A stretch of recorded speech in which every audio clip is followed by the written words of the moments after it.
Yakni benta jongga kubor la OneRSP daga fatafat online shopping store.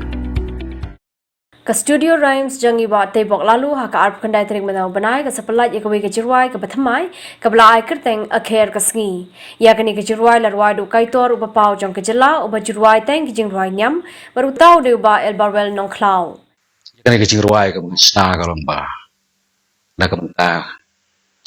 Ni pang serki. Keperlu yang abang yuk snow dan kini kidat sengi. Wadah ke jela ke jungiru kelanang keu ke jingpang. Di keperlu yang abang habis naik ke jirwai. Bahkan long ke kubur jiwai. Keniru kadi kesin ke beningkong banle recording ke jirwai hayeng jong ba elbarwel hi naga dau jong ke jingki ke klam COVID-19. Beda ban recording ke jirwai.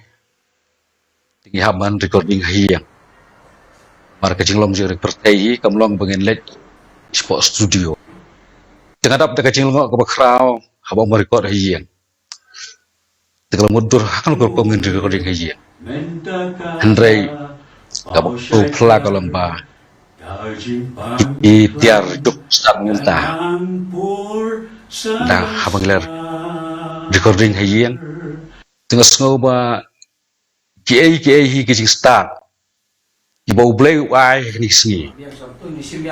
Yang kecing start ke bangem lah ban syampang. Habang arwai ni hayeng. Kepenlengok yang ah. Mari kemat ngamlak banjo i kitiar kiba. Ya wat yang ah. Kitiar ke bangamlak ban mudur. Kumur tangi tiar balik hilak merekod hayeng. Lalu tak ada ah. Dapat kecing puru iba. Tiba pelulu belum hikum hunan ujung ai. Bang Syatri rekat badi. Hakipar belit no. Baru mentaru. Kadang don kecil badi. Markan ni kecirwai mengrekod head ke sengiru. Kalau kecirwai syak apa. Habis ngam.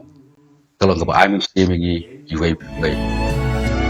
Ladaki preparo ken penret ya lagi.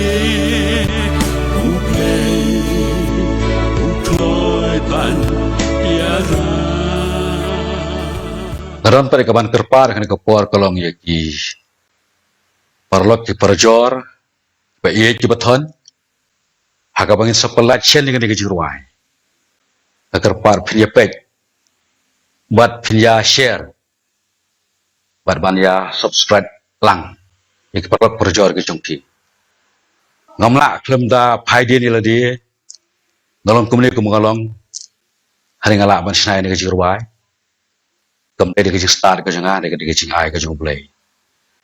Habis ipet ru, adalah kepala. Ngintuai hal ke jangan kebensian, bahwa ini kecil pang cerkai, bahwa play si siaun ben atau si jangai. Bagi nombor sengosu lalu play si bon.